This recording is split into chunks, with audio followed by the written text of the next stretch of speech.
Well, hello and welcome to Livorno. Today we are in Italy. After an epic sea day yesterday, we are excited to get off and explore our first port. Now, we are not sticking around in Livorno today, we are heading elsewhere, but we'll tell you about that shortly. Hi, if you're new to our channel, we are Tom and Dom Travel and we release a new cruise and travel related video every single week. So if you haven't done so already, make sure you hit that subscribe button and don't forget to give this video a like. Now, this morning there was no need to set an alarm because we were rudely awakened, well, we were warned the night before, that our balcony was going to be cleaned, and that it certainly was. As we mentioned in our previous vlog, they do carry out regular balcony cleaning once a week, and unfortunately today was the day. So it did mean we were up around 9 AM and we headed downstairs as soon as we were ready to the coffee port. On our way to the coffee port, we did notice a number of terminals. These are electronic devices that operate in a very similar way to the Navigate app that you can use while on board. Here you can book and make reservations for spa treatments, shore excursions, and also specialty dining. Included in the Navigate app is also bar menus, opening and closing times, and also a ship map. Yeah, so everything you need on board you can find using the terminals or on the Navigate app on your phone. The app is completely free to use using the ship's Wi-Fi. So you do not need to purchase internet access while on board in order to use it. Now, as I said, we went to the coffee port, as we've done every morning so far on this cruise. Because we're in the premium package, we ordered ourselves 2 lattes and headed to breakfast. Even if you don't have the premium all-inclusive package, you still can purchase these premium teas and coffees at an additional charge. Now, breakfast today, we decided not to go to the main dining room as we'd done in our previous vlog. So if you want to know what the main dining room experience is like for breakfast, check out our last vlog. Unfortunately, on port days, Latitude 53 closes at 9 AM for breakfast, and today we just missed it. But today we headed up to the kitchens for breakfast. In the kitchen, instead of the different types of cuisine that you have on an evening or lunch in the kitchens, instead you have the same breakfast hot items repeated on various stations. It was quite a nice, calm, relaxed atmosphere. We were really pleasantly surprised at just how quiet it was. Normally, the buffet on most cruise ships, after the main dining room is closed for breakfast, becomes incredibly chaotic. However, no problems at all. Also at breakfast, you can have a selection of cold foods and pastries as well as cereals, and then at the opposite end you can have yourself some hot breakfast rolls.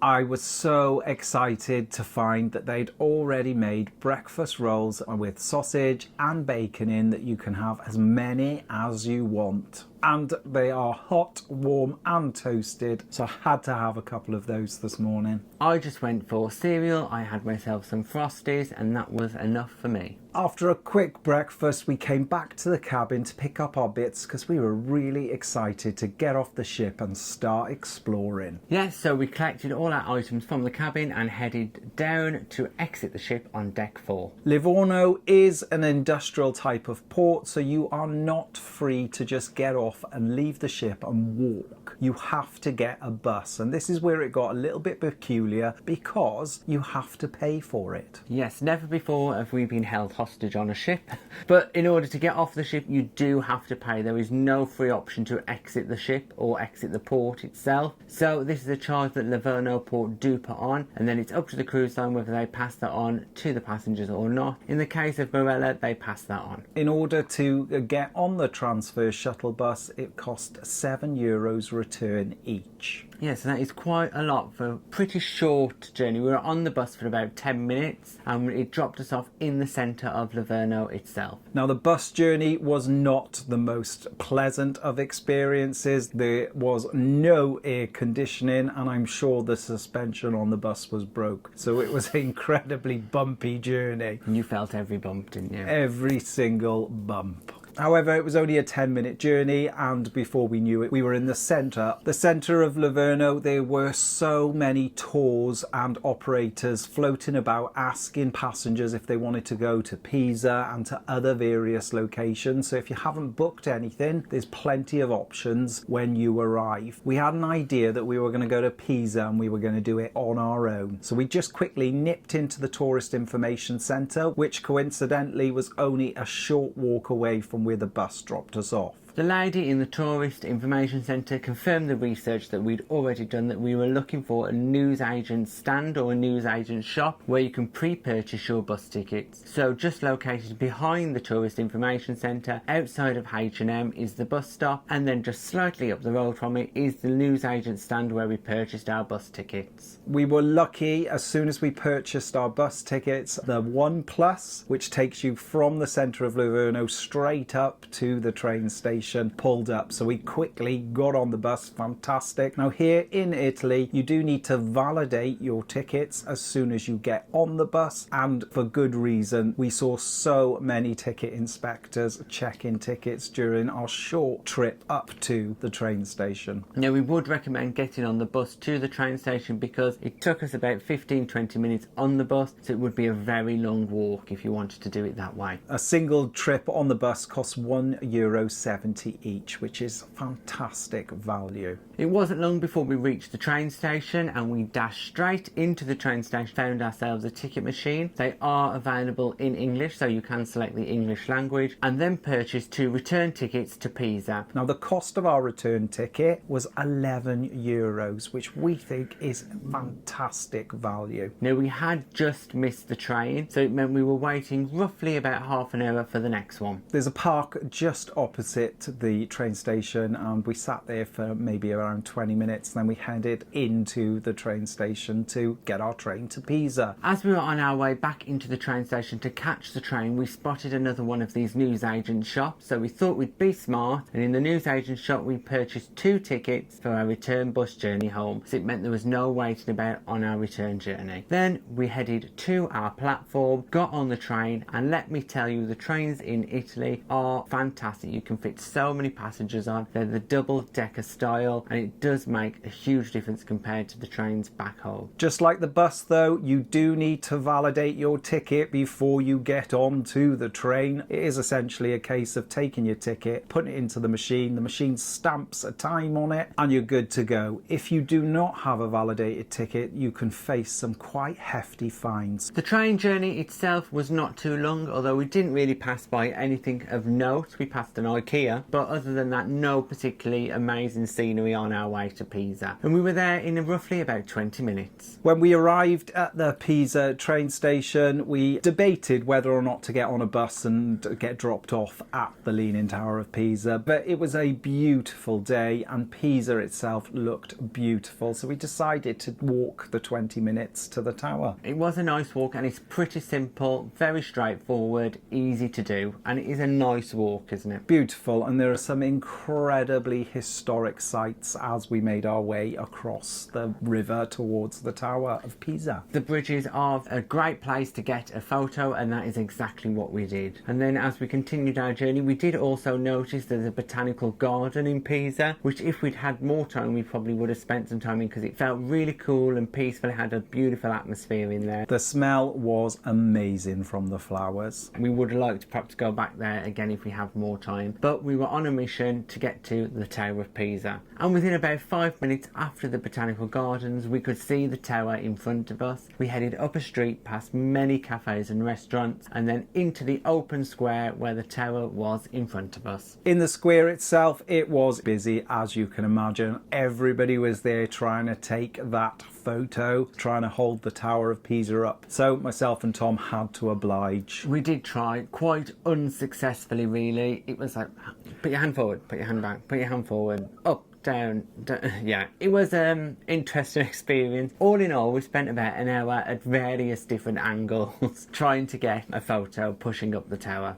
The area in which the tower is located is beautiful. It's surrounded by a really historic wall. There's a cathedral that you can pay to go into to have a look. You can walk the walls surrounding the square. There are lots of little cafes and bars all dotted around, lots of green space. There are signs to say you must keep off the grass. However, there were 1 or 2 people that seemed to ignore it completely. Yeah, there were people standing on anything they could find really to try and get themselves a little bit bit higher to get the selfie, and it is quite difficult to get a picture without anybody else being in it. So busy. You can pay to go inside the tower itself, however the queues were incredibly lengthy. And they only let a few people in at a time, so there was a little bit of a wait. We chose not to go in the tower and we continued just exploring the grounds. The weather, again on this cruise, has been amazing. After spending quite a while wandering the grounds around the tower itself, we then decided to head back into Pisa and have a little walk around some of the local streets. Now there are lots of cafes and restaurants around the tower, but we wanted to avoid those because they are a bit of a tourist trap, and we wanted to find somewhere a little bit more local. We managed to find a little bar situated a couple of streets back. Yes, it is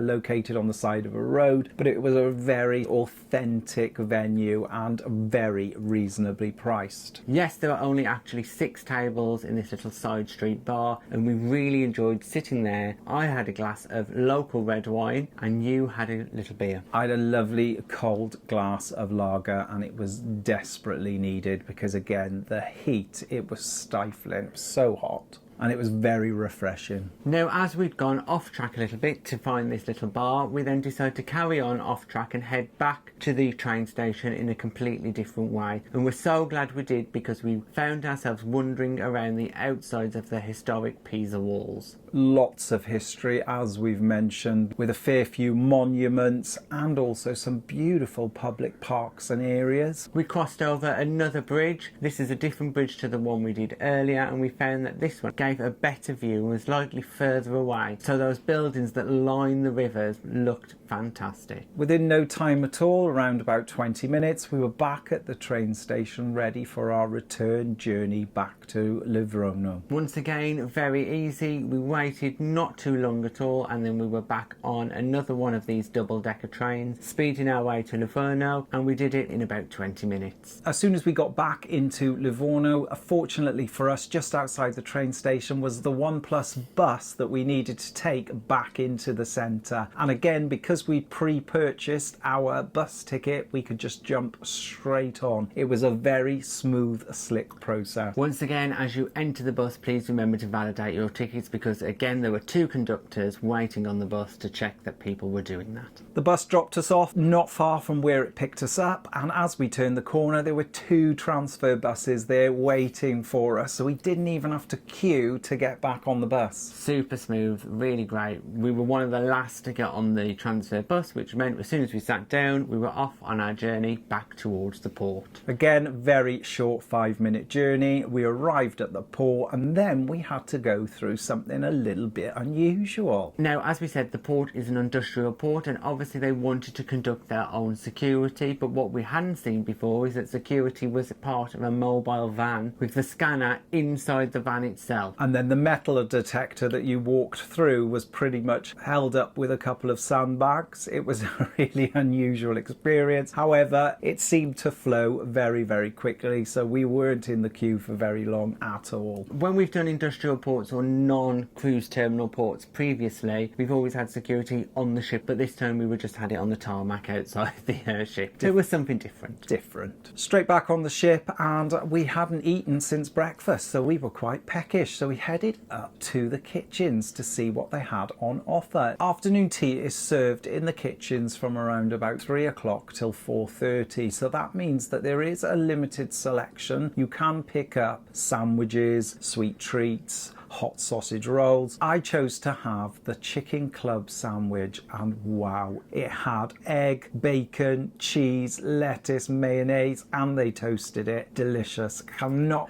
recommend it highly enough. Dom loves a sandwich. I do love sandwiches. And then I went and got us a couple of sausage rolls as well. Fresh sausage rolls, very nice. After having a quick bite to eat in the kitchens, we then made our way across the pool deck, and we noticed that Route 66, the house band on Marella Voyager, were playing, so we did stop and have a little bit of a listen to their set, and they were great. It was a very Spanish theme, and everybody out on that pool deck was enjoying themselves. The one thing we do like about Marella is that they're not really big on playing movies and things like that. They actually put the effort in, and the entertainment team, and there's live bands, and there's always something going on around the pool, where live music constantly, which we absolutely love. apart from the acupuncture demonstration yesterday. Yeah, that was strange. But, well, after our day already spent in Livorno, it was time to head back to our cabin, get ourselves ready, because tonight we were going to dinner in one of the free complimentary specialty restaurants. After having a little rest, getting ourselves ready, we headed up to Nonna's on deck 11. Now, this is one of 2 included specialty restaurants, and Nonna's specialises in pizzas and pasta. We got to the front of the queue and the maitre d' did say to us there could be a little bit of a wait and have a buzzer. So we got the buzzer, sat down, and as soon as we sat down, ordered our drink, the buzzer went off. So we went back to the maitre d' and he showed us our seat. In fact, it was that quick we had to go and tell the waitress who'd taken our drinks order that we weren't no longer sitting in the summer house, we were in Nonna's. Again, very smooth process. It was incredibly busy in there, and when they did say, oh, there's going to be a little bit of a wait, here's a buzzer, I was expecting it to be around 30-45 minutes, but I couldn't believe how quick it was. We were fortunate to have a beautiful table by the window. We were offered some water and some wine, but we declined the wine because we'd already ordered our limoncello cocktails from the after bar. Now, Nonna's is a little bit of a different process to ordering your food compared to the other restaurant. You get given a slip of paper where you can tick using pencils provided on the table. You can tick the items that you want either on your pizza or in your pasta, and then it will be taken away and cooked fresh for you. Now, I went for a pizza tonight where I had chicken, ham, pineapple, mozzarella cheese, peppers, lots of different things on there. Should pineapple go on a pizza? Controversial, but I did have some on there. Once you've put your order in for your main meal, you are then given some bread with oils that you can dip that are provided on the table, and also a small salad bowl. Unfortunately, there was a lengthy wait for our salad and bread, and we did have to ask one of the waiters if they'd forgotten about us, because we were in there around about 30 minutes and we still hadn't had our starters. They were very apologetic and soon bought the salad and the bread, which was very nice of them. Yeah, this garlic bread that they've got is really, really tasty, so it's definitely worth having, so make sure you do request some of that. After our salad and our bread, our mains arrived. Now, my pizza looked absolutely amazing, completely freshly cooked, piping hot, and it tasted spectacular. Just as good as any other pizza I've had on any other ship, if not better. So Marella are definitely up there in the pizza race with the likes of Princess and MSC. For my main, I decided to go for the salami calzone, and I was really looking forward to it because I still haven't forgotten about the amazing calzone I had on Marella Explorer many years ago. My calzone was top notch. It had plenty of salami and cheese filling cut into it, and it just oozed everywhere. Thoroughly enjoyed it, and I strongly recommend that if you are on a Marella cruise and they have Nonna's available, that you go and you have the calzone, because it is one of the best that I've ever had. Then it wasn't long once we finished our main meal that we moved on to dessert. I ordered myself a panna cotta with fruit compote, and I went for the tiramisu. We did do a little swap over of each other's desserts, so we got to try both of them, and we thought both of them were really good, but the tiramisu edged it over the panna cotta. Definitely incredibly creamy. You could definitely taste the coffee. Delicious. Well, after we finished our meal in Nonna's, we then looked at the time and we realised we were just in time to start the game show in the Squid Anchor. When we left Nonna's, there was more live music happening in the summer house, and it was very busy in there, and the atmosphere was great. Now, we hadn't seen a game show in the Squid Anchor take place yet, so we quickly hurried down to the Squid, found ourselves 2 seats and watched tonight's game show. Tonight's game show was called Nostalgia Vision. It pitted 2 contestants against each other in a battle of knowing TV theme tunes, advertisements, music from years gone by. It was a great game show and very competitive, and it really got not just the 2 contestants involved, but everyone else shouting out the answers in the room as well. It was a fantastic atmosphere once again. The Squid Anchor is an incredibly popular venue, especially when the daily game shows are on, and even tonight there were many people actually stood up without a chair because it was that busy. Now, we were in the Squid right until the last minute, 10:25, and then we realised, whoops,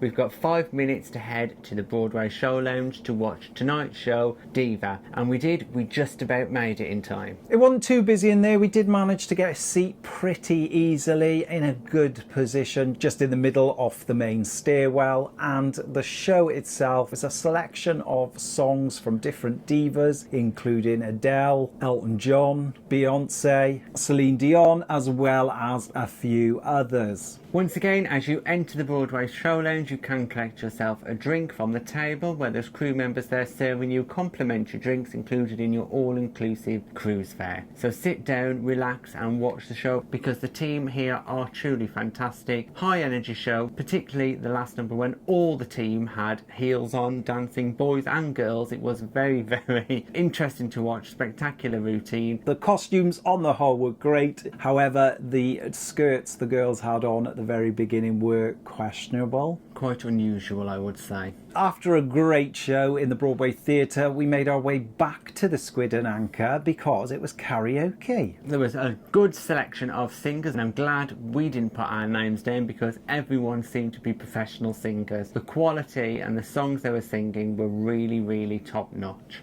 We tried to order a premium drink in the Squid Anchor and we requested Fever Tree Tonic. Unfortunately, the only venue so far we've been able to get these premium tonics is Aperitif. However, the waiter was so good, he said he'd go and get us a drink from Aperitif and bring it into us. Amazing service. Superb service. The crew so far have been nothing but phenomenal and they have absolutely pushed the boat out to look after all the passengers on board. They are so friendly and have a smile on all the time. After the karaoke finished around about midnight, we made our way up to the buffet because midnight buffet closes at 12:30. And again, there was a small selection of snacks available. We chose to go for a little bit of curry. I did decide to have a couple more of those burgers because they are delicious. Yeah, Dom is still having those 2 burgers per night. I had a little taste of lamb curry with a bit of rice and that was also really tasty. We didn't want the night to end there, so we did agree to go into the electric rooms and just have one last drink. It was much quieter in the electric rooms tonight than it had been on previous night when there was a silent disco. I do think after a busy day in Pisa, everyone was a little bit tired than they had been before. We definitely were, so we headed straight to bed after that one drink. So back in the cabin, we quickly ended our evening and went to sleep because tomorrow we're in another new port, and I hope I pronounce this correct, Villefranche, I think we are tomorrow, and we're really looking forward to it because we haven't been here before and we are off to mingle with the rich and the famous. Fingers crossed if we make it on the train because we're going to risk another train journey to Monaco. We're going to do this again all by ourselves. So stay tuned because in our next vlog you'll find out whether we make it to Monaco or not and whether we cruise off on our new yacht. Thanks for watching our day in Livorno on Marella Voyager. If you've got any comments or questions, just pop them in the box below and we'll get back to you. If you'd like to support us in creating future content and receiving exclusive benefits, we're also available on Patreon. And please don't forget to like and subscribe. It's free. And hit that bell notification button to never miss a video from us. Thanks for watching. Bye bye.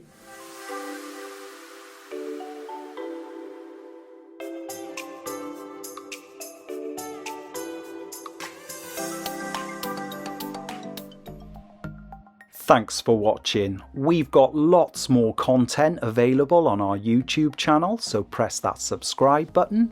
If you're interested in receiving daily updates, we're available on most social media platforms. Just search for Tom and Dom Travel.